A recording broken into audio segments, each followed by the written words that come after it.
제주항공이 결국 이스타항공의 인수를 포기했습니다. 이르면 오늘 인수와 합병 계약 파기를 공식 선언할 예정입니다. 미지급금 해소 등 선결 조건을 이스타항공 측이 이행하지 못하면서 계약 해제 요건이 충족됐다는 것이 제주항공 측의 입장입니다. 6개월 넘게 임금을 제대로 받지 못하면서도 제주항공 인수에 기대를 걸고 임금 반납까지 동의했던 이스타항공 직원 1,600여 명은 길거리로 나앉게 됐습니다. 국내에서 항공사 간의 첫 M&A로 관심을 받았었는데 이렇게 무산이 됐고요. 이스타항공은 파산 수순을 밟게 될 것으로 예상되는데요. 계약 파기 책임이 누구에게 있는지를 두고 두 회사 입장이 달라서 양측의 소송전도 이어질 것으로 보입니다. 첫 소식 박준우 기자가 보도합니다. 제주항공이 이르면 오늘 이스타항공 인수합병 계약 파기를 공식 선언합니다. 제주항공은 이스타항공이 미지급금 해소 등 선결 조건을 이행하지 못했다고 판단하고 있습니다. 지난 1일 이스타항공에 15일까지 선결 조건을 모두 이행하지 않으면 계약을 해제할 수 있다는 공문을 보냈고 어제 최종적으로 계약 해제를 통보한 것으로 전해졌습니다. 하지만 이스타항공은 제주항공과 주식매매 계약서상의 선행 조건은 완료했다고 주장하고 있습니다. 선결 조건 이행에 대한 입장이 엇갈리면서 계약 파기에 책임을 놓고 양측 간 법적 다툼이 예상됩니다. 인수합병이 취소되면 이스타항공은 결국 파산 수순을 밟게 될 가능성이 큽니다. 이스타항공이 자력으로 회복하기 어려운 만큼 법정 관리에 돌입하면 기업 회생보다는 청산 절차에 들어갈 것이라는 게 업계의 전망입니다. 6개월 넘게 임금을 제대로 받지 못한 이스타항공 직원 1,600여 명은 끝내 직장을 잃게 됩니다. 직원들은 제주항공의 인수를 기대하며 임금 반납에까지 동의하기도 했습니다. 다만 제주항공 측은 공시 전까지는 계약 해제 여부를 확인해 줄 수 없다고 밝혔습니다. JTBC 박준호입니다. 박원순 전 서울시장의 사망 경위를 수사하고 있는 경찰이 박 시장의 휴대전화 비밀번호를 풀었습니다. 최신형 아이폰이어서 비밀번호 해제에 상당한 시간이 걸릴 것으로 예상됐지만 피해자 측에 제보가 있었던 것으로 알려졌습니다. 본격적인 디지털 포렌식 작업이 시작됐습니다. 오효정 기자가 보도합니다. 서울지방경찰청은 어제 오후 박원순 전 서울시장의 휴대전화 디지털 포렌식 작업에 착수했다고 밝혔습니다. 박 전 시장 업무용 휴대전화의 비밀번호를 풀었기 때문인데 최근 피해자 측이 경찰에 이 비밀번호에 대해 제보한 사실도 함께 알려졌습니다. 해당 휴대전화가 업무용이어서 비서실 출신인 피해자가 기억하는 번호였던 겁니다. 일단 경찰은 휴대전화 분석을 통해 박 전 시장의 사망 경위를 밝힐 예정입니다. 현재 경찰이 갖고 있는 통신영장으로는 해당 자료만 제한적으로 확인할 수 있기 때문입니다. 고소사실 유출 등 성추행 관련 의혹들을 구체적으로 확인하기 위해서는 추가 영장이 필요합니다. 앞서 경찰이 서울시 관계자들의 성추행 사건 방조 의혹 등과 관련해서도 압수수색이 필요하다고 했지만 법원은 필요성에 대한 소명이 부족하다며 영장을 기각한 바 있습니다. 경찰은 분석 작업을 진행하면서 추가 영장을 신청할지 여부도 검토할 방침입니다. JTBC 오혜정입니다. 박원순 전 서울시장을 고소한 피해자 측은 어제 두 번째 기자회견을 했습니다. 성추행 피해를 말했는데도 서울시 직원들이 무시했다고 주장했습니다. 30년간 공무원 생활 편하게 해줄 테니 다시 비서로 와달라는 말을 들었다고도 했습니다. 피해자 측은 서울시가 이끄는 진상조사에 함께할 수 없다며 대신 국가인권위원회에 조사를 요청할 계획이라고 밝혔습니다. 김지성 기자입니다. 박원순 서울시장을 성추행 등 혐의로 고소했던 피해자 측이 어제 오전 두 번째 기자회견을 열었습니다. 피해자 측은 20명 가까운 서울시청 동료들이 지난 4년간 성추행 의혹을 은폐하는 데 가담했다고 주장했습니다. 담당자들은 피해자에게 남은 30년 공무원 생활 편하게 하도록 해줄 테니 다시 비서로 와달라. 박 시장 개인의 문제가 아닌 조직적인 범죄였다는 겁니다. 그렇기 때문에 서울시가 이끄는 진상조사단에도 참여할 수 없다고 말했습니다. 서울시는 이 사안에서 책임의 주체이지 조사의 주체일 수 없습니다. 대신 국가인권위원회에 다음 주 중 진정을 넣어 조사를 의뢰할 계획입니다. 피해자 측이 이런 뜻을 밝히자 서울시는 피해자 지원단체의 진상규명 조사단 참여 거부에 유감을 표한다면서도 국가인권위원회 조사에 협조하겠다는 입장을 내놓았습니다. 자체적으로 꾸리려던 민관합동조사단을 철회한 겁니다. 한편 피해자 측은 서울특별시 장으로 치러진 장례 절차가 피해자를 위축시키는 2차 가해였다고 했습니다. 또한 박 시장이 단순히 피소 사실만을 알고 극단적 선택을 했을 가능성은 작다며 혐의 내용 등 구체적인 고소 사실이 전달되진 않았는지 들여다봐야 한다고 주장했습니다. JTBC 김지성입니다.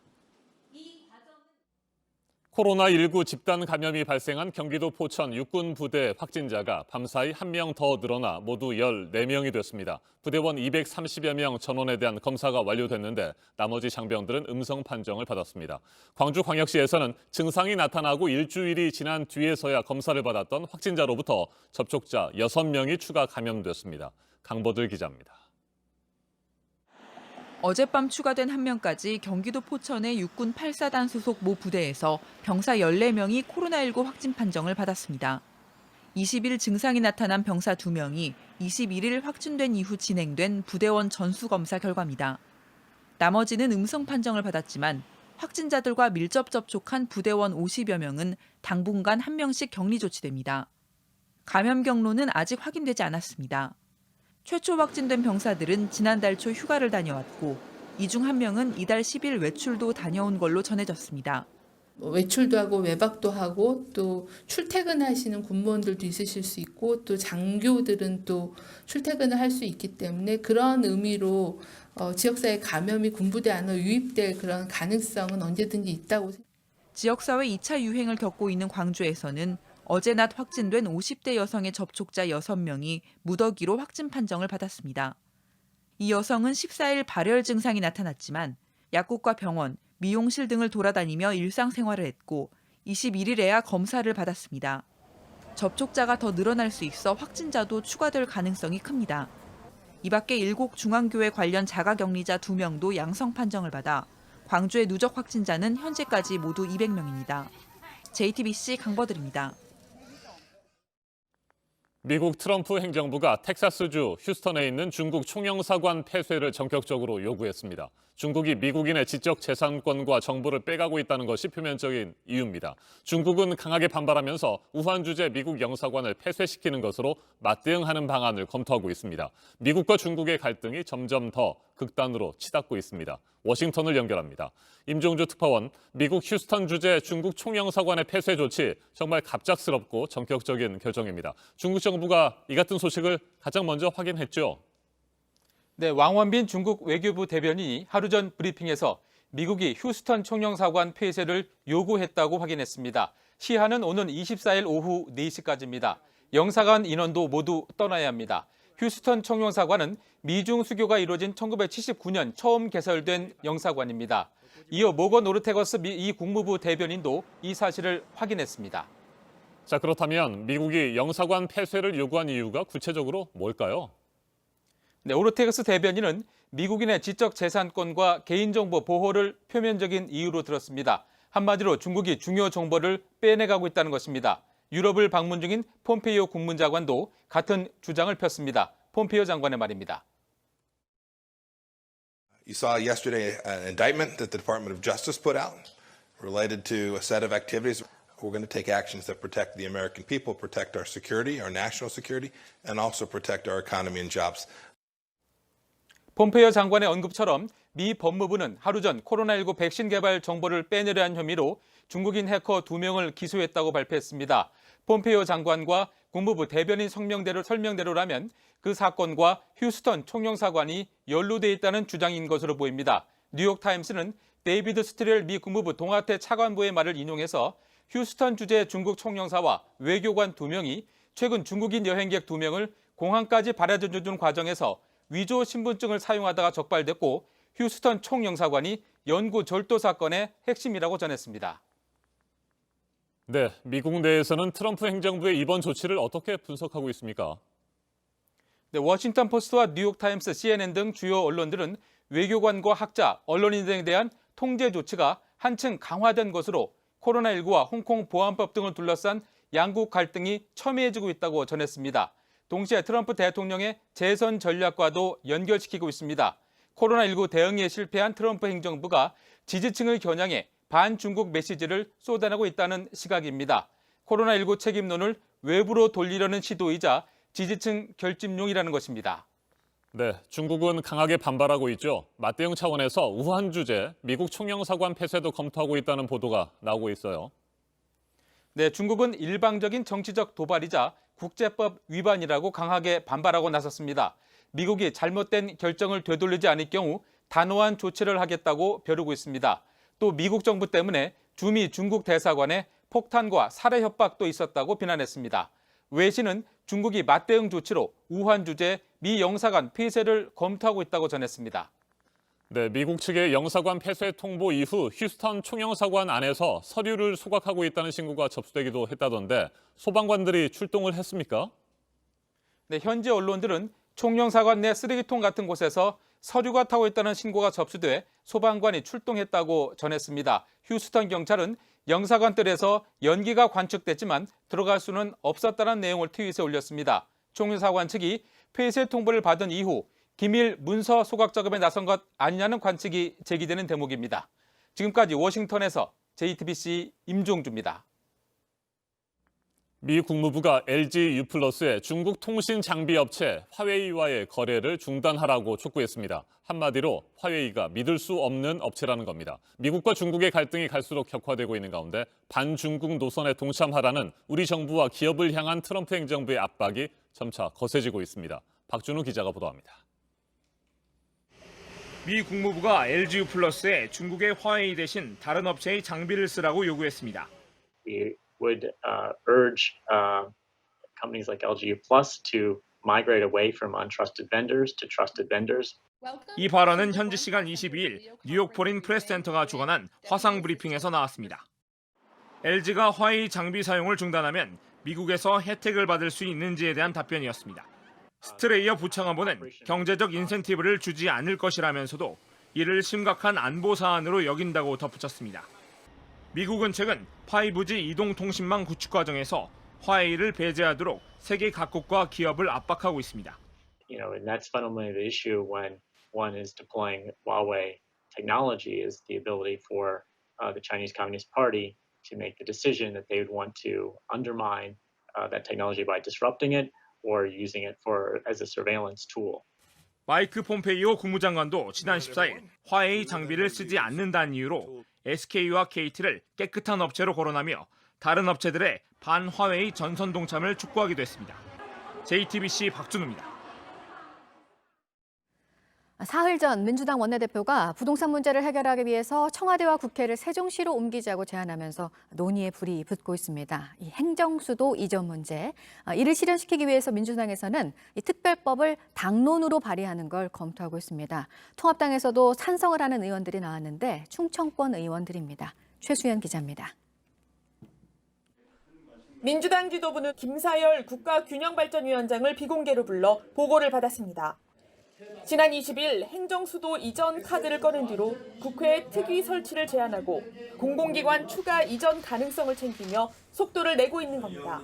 민주당은 행정수도 이전 특별법을 당론으로 발의하는 것도 검토 중인 걸로 알려졌습니다. 행정자치부 장관 출신 김두관 의원이 의원 발의로 법안을 내려다가 당 지도부가 국회 차원에서 법안을 만들자고 해 뜻을 접었다고 밝힌 겁니다. 이런 가운데 미래통합당에서도 행정수도 이전에 힘을 싣는 목소리가 나왔습니다. 당내 최다선으로 충청 출신인 정진석 의원이 여당이 공론화 과정도 없이 불쑥 제안한 건 잘못이라면서도 찬성 입장을 밝힌 겁니다. 행정수도를 이전하고 완성으로 가는 길은 저는 옳다고 생각하고 수도 규정이라는 것이 미비되어 있기 때문에 개헌 작업을 통해서 그런 어떤 정지 작업을 해야 되겠죠. 역시 충청이 지역구인 정책위 의장 이종배 의원도 행정수도를 논의할 의향이 있다고 했습니다. 하지만 통합당 지도부는 여당이 행정수도 이전을 다시 꺼내는 의도를 의심하며 반대하고 있습니다. 수도권 집값 상승하니 행정수도 문제로 관심을 돌리려고 꺼낸 주제다. JTBC 최수연입니다. 네, 21대 국회 대정부 질문 이틀째인 오늘은 경제 분야여서 특히 부동산 문제가 쟁점이 될 것으로 보입니다. 어제 진행이 된 첫 대정부 질문에서는 고성과 막말이 오고 갔습니다. 박원순 시장 사건 등을 두고 추미애 법무부 장관과 야당 의원이 충돌했습니다. 최규진 기자입니다. 박원순 시장 사건 질의 중에 김태흠 의원이 추미애 장관의 아들 이야기를 꺼냈습니다. 아들 문제처럼 좀 강력 대처해야 하는 거 아니에요? 그런 질문은 바람직하지 않은. 바람직스러우지 않아요. 난 공평하게 공동하라는 얘기죠. 질의에도 금도가 있다라고 생각을 합니다. 검언 유착 의혹 사건을 놓고 두 사람의 목소리는 더 높아졌습니다. 검찰총장 겁박하시던데 이걸 어떻게 해석해야 됩니까? 질문이십니까? 예. 질문이 겁박이라면 사실과 다르고요. 김 의원은 반말을 쓰기 시작했습니다. 발언 자료 다 뒤져봐도 수명자라는 말 쓴 적이 없더라고요. 그런데 법전에 있다니까요. 아니 장관님 발언 자료 말이야. 예? 말씀하신 거. 그런데 그래서 어쨌다는 겁니까? 여야 의원들의 고성에 본회의장은 더 시끄러워졌습니다. 그러면 탄핵소 초안을 냈겠어요.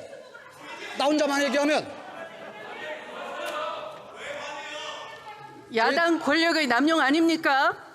이런 가운데 추 장관은 검언 유착 의혹 사건 관련 녹취록에 대해 일개 장관 등의 표현에서 자괴감을 느꼈다고 말했습니다.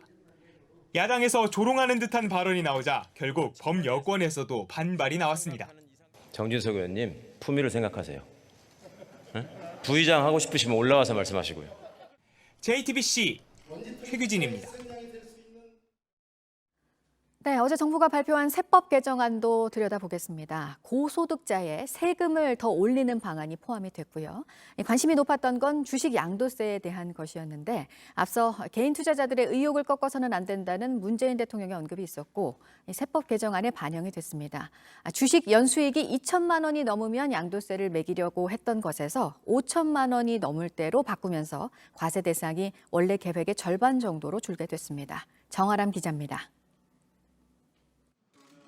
정부는 주식으로 번 돈이 1년에 5천만 원이 넘는 개인 투자자에게 20에서 25%의 양도소득세를 매기기로 했습니다. 지난달 발표한 금융세제 개편안에는 과세 기준선인 기본공제액이 2천만 원이었는데 5천만 원으로 대폭 오른 겁니다. 세수가 다소 줄더라도 개인 투자자의 의욕을 살려야 한다는 문재인 대통령의 지시에 따른 후속 조치입니다. 과세 대상은 상위 2.5%, 약 15만 명으로 원래 계획의 절반 수준으로 줄었습니다. 평균 수익률을 10%로 가정할 때 이 정도 양도 차익이 나려면 5억 원은 투자해야 합니다. 양도소득세 시행 시기도 2022년에서 2023년으로 1년 미뤄졌습니다. 반면 증권거래세는 1차 인하를 1년 앞당겨 내년에 0.02%포인트를 내리기로 했습니다. 2차 인하는 예정대로 2023년에 0.08%포인트를 내립니다. 원래 도입안에 불만을 드러낸 개인 투자자들이 많았지만 수정안에 대해서는 대체로 긍정적으로 평가합니다. 지난번 정책은 투자자를 너무 위축시키는 측면이 있었는데 이번에는 기본 공제 금액이 늘어서 투자하는 입장에서는 좀 안심이 되고요. 다만 세금 부담이 덜어지면서 주식 시장이 과열되지 않을까 우려하는 목소리도 있습니다.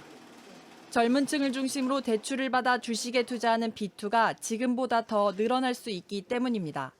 빚을 내서 주식에 투자하는 행위는 주식 위험성을 높이는 투자 방식이기 때문에 현재와 같이 이렇게 불확실성이 큰 시기에는 상당히 보수적으로 접근할 필요성이 있습니다. JTBC 정아람입니다. 중국의 홍콩보안법 시행에 반발하고 있는 영국 정부가 홍콩 시민들을 보호하기 위해서 이민법을 개정하겠다는 계획을 앞서 밝혔었는데요. 내년 1월부터 홍콩인들의 이민 신청을 받을 것으로 전해졌습니다. 범죄와 관련돼 있지만 않으면 특별한 조건이 필요 없다는 입장입니다. 박지윤 기자입니다. 우리 시간으로 오늘 새벽 0시 30분쯤 프리티 파텔 영국 내무장관이 트위터에 올린 글입니다. 영국과 홍콩은 강한 역사적 유대 관계를 갖고 있다. 영국에서 홍콩인이 새로운 삶을 시작하는 것은 가능하다. 우리는 홍콩인과의 약속을 지킬 것이다. 로이터 통신에 따르면 파텔 장관은 어제 내년 1월부터 홍콩인들한테 비자 신청을 받을 계획이라는 구두 성명을 의회에 보냈습니다. 영국 해외 시민 여권을 갖고 있거나 과거에 보유한 홍콩인들의 이민을 받아들이는 겁니다. 비자를 신청하면 5년 동안 영국에서 거주와 노동이 가능합니다. 5년 뒤에는 정착 지위가 부여되고 1년 뒤에는 시민권 신청을 허용하기로 했습니다. 영국 정부는 기술 시험이나 최저 소득 요건, 경제 규모 심사 등을 요구하지 않기로 했습니다. 영국 해외 시민 여권이 없는 가족도 데려와도 된다고 했습니다. 다만 범죄 관련성 심사는 계속 진행합니다. 영국 정부는 홍콩 보안법이 시행되자 지난 1일 영국과 중국의 공동선언 위반이라고 반발했습니다. And therefore I'm afraid to say it is a clear and serious violation of the joint declaration, the treaty between the United Kingdom and China. 이어서 홍콩인들을 보호하기 위한 조치를 취하겠다고 발표한 바 있습니다. We will honour our commitments to the B&Os, and I'm going to set out further details, including what action we'll take with our international partners in the House of Commons shortly. JTBC 박지윤입니다. 미국과 중국 간의 충돌은 이 코로나 국면에서도 더 그렇고요. 곳곳에서 두 나라가 지금 부딪히고 있는데요. 이런 상황에서 미국 국무부 비건 부장관이 중국과의 협력을 말했습니다. 북한 문제가 두 나라 협력의 현안이 될 수 있다고 했습니다. 보도국 연결해서 알아보도록 하겠습니다. 이재승 기자, 북한 문제에 대해서 중국이 할 수 있는 게 많다는 건 어떤 뜻으로 받아들이면 될까요? 네, 미중 무역 분쟁 속에서 미국 정부가 휴스턴 주재 중국 총영사관을 폐쇄하도록 요구하면서 미중 관계가 더 나빠졌습니다. 그리고 조금 전에 트럼프 대통령이 추가적으로 공관 폐쇄를 할 수도 있다 이렇게 말하기도 했는데요. 이러한 그 악화된 관계 속에서 반면에 북한과에 있어서는 미국과 중국이 협력해야 한다라는 이 미 국무부의 입장이 나온 겁니다. 스티븐 비건 미 국무부 부장관이 북한에 대해서 미국, 중국 간의 지속적인 협력의 영역이라고 표현을 했습니다. 또 북한의 구속력 있는 제재를 집행하기 위해서 중국이 할 수 있는 것이 훨씬 더 많다고도 했는데요. 북한의 비핵화 현안을 두고 중국의 적극적인 대북 제재 이행 등을 압박한 것으로 풀이가 됩니다. 압박과 동시에 중국의 역할을 어느 정도 평가하는 내용도 있었는데요. 비건은 중국이 북한과의 무역을 줄였고 또 북한으로 하여금 한반도 평화와 번영을 가져오기 위한 외교적 과정에 기여했다라고 이렇게 표현을 했습니다. 아울러 주한미군 감축론과 관련해서는 전날 에스퍼 국방장관과 마찬가지로 선을 그었는데요. 한반도에 미군이 주둔하는 것이 동아시아에서 미국의 안보 이익을 강력하게 증진시켜줄 것이라고 생각한다. 이렇게 밝혔습니다. 네, 학교 안에서 코로나19 확진자가 나오면 더 긴장할 수밖에 없습니다. 서울의 청담중학교에서는 급식 배식원이 확진 판정을 받아서 등교가 지금 중단된 상태인데 접촉자 검사가 지금 진행이 되고 있는 거죠? 네, 그렇습니다. 이 보건당국과 청담중학교 측은 오늘부터 모든 수업을 원격으로 돌리고 밀접 접촉자 파악에 나섰습니다. 청담중 확진자는 지난주 금요일 17일까지 점심시간에 배식 도우미로 일했습니다. 이후 증상이 발현되자 출근하지 않고 있다가 어제 확진 판정을 받았는데요. 서울시 교육청은 어제 오전에 3학년이 시험을 보고 귀가했고 오후에는 2학년 시험이 예정돼 있었지만 등교를 중단시켰다라고 설명했습니다. 방역당국은 확진자와 접촉했을 가능성이 있는 학생 120명과 교직원 68명 등 총 188명에 대해서 전원 검체 검사를 진행하고 있습니다.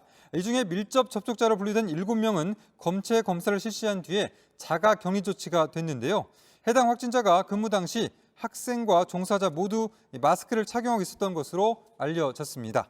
이 밖에 새로운 소식은 잠시 8시 이후에 다시 연결해서 전해드리겠습니다. 네, 수돗물에서 유충이 나온 사고에 대해서 인천시가 보상을 어떻게 할지 기준을 내놨는데요. 보도국 연결해서 알아보도록 하겠습니다. 이재승 기자, 수돗물에서 유충이 나온 곳에 대해서만 보상을 하겠다는 부분이 앞으로 좀 논란이 될 것 같습니다. 네, 그렇습니다. 인천시는 수돗물에서 실제로 유충이 발견된 가정에 필터 구매 비용과 또 공동주택의 저수지 청소 비용만 지원하기로 결정을 했습니다.